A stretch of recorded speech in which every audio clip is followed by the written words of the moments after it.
ஸ்ரீலங்கா சுதந்திர கட்சி வந்தாலும் அவைக்கு பரவாயில்லைன்னா சலுகைகள் கிடைக்கும் அவைக்கு. நான் ஏற்கனவே சொன்ன மாதிரி தான் அவைக்கு அந்த அந்த கார்டுகள் வேணும், திரிகிறது பொடி கார்டு எல்லாம் வேணும். அவை கோல் பண்ணினா ஜனாதிபதி ஆன்சர் பண்ணணும், இவனை பிடிச்சி உள்ளுக்கு போடணும், அவனை பிடிச்சி உள்ளுக்கு போடணும்.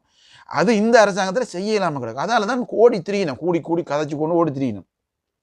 உண்மையிலே என்ன செய்யணும்னு சொன்னால், இப்போ இந்த சர்வதேச அரசியல் பாருங்கள், இன்றைக்கு இந்த அனர்த்தத்தை பாவிச்சு இந்தியா டக்குன்னு ஓடி வந்து இங்கே உதவி செஞ்சோன்னு இருக்குது. ஆனால் மிகவும் லேட்டாக அமெரிக்கா வந்திருக்கு. எங்கே வந்திருக்கு, இறங்கி இருக்குது, கொழும்பில் வந்து இறங்கிட்டு யாழ்ப்பாணத்தில் வந்து இறங்கி. இந்தியா வந்து யாழ்ப்பாணத்தில் இறங்கல, இந்தியா வந்து என் கொழும்பில் இறங்கினது.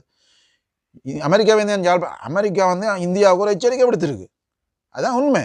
அமெரிக்கா வந்து இந்தியாவுக்கு ஒரு மறைமுக எச்சரிக்கை விடுத்திருக்கு யாழ்ப்பாணத்தில் இறக்கி பிளைனில். அதாவது இந்த ராட்சத விமானங்களை கொண்டு யாழ்ப்பாணத்தில் இறக்கி இருக்கு.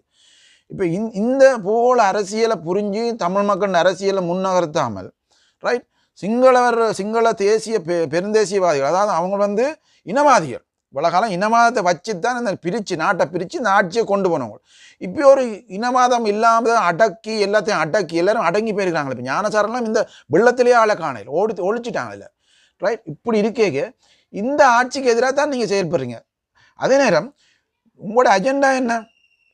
தமிழ் தேசியத்தை ஒன்றிணைக்கிறது இல்லை. தமிழ் தேசியத்தை ஒன்றிணைக்கிறேன்னா கஜேந்திரமார் பொன்னம்பலம் இதுக்கு வடகிழக்கில் இருக்க எல்லா கட்சியிலையும் எங்களோட மனோ கணேசனை எல்லாரையும் கூப்பிட்டு ஒன்றா வச்சு கதைக்கணும். கதைச்சு தங்களுக்குள்ள ஒரு இணக்கத்தை ஏற்படுத்தி மக்களை ஒன்றிணைச்சு ஒரு ஒரு ஒரு ஒரு ஒரு நிகழ்ச்சி நிரலுக்கு நீங்கள் போகணும்.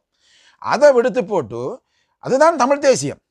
தமிழ் தேசியம்ண்டா மலையாள மக்கள் வேற இல்லை, எல்லாம் தமிழ் மக்கள் எல்லாம் தேசியம்ண்டா ஒரு பயங்கரவாதம் இல்லை. அது தமிழ் தேசியத்தை தமிழ் மக்களை ஒன்றிணைக்கிறது, ஒரு குடையின்களை கொண்டு வரது தான் ரைட். அது ஒற்றுமையாகிறது தான் தமிழ் தேசியம். அதை விடுத்து போட்டு உங்களோட கதிரைகளை பாதுகாக்கிறதுக்கு, உங்களுக்கு சார்பான ஆட்சியை கொண்டு வரது, இப்போ இருக்கிற அரசாங்கத்துக்கு நெருக்கடி கொடுக்கறதுக்கு தான் நீங்கள் ஓடி திரிகிறீங்க. ஆகவே தமிழ்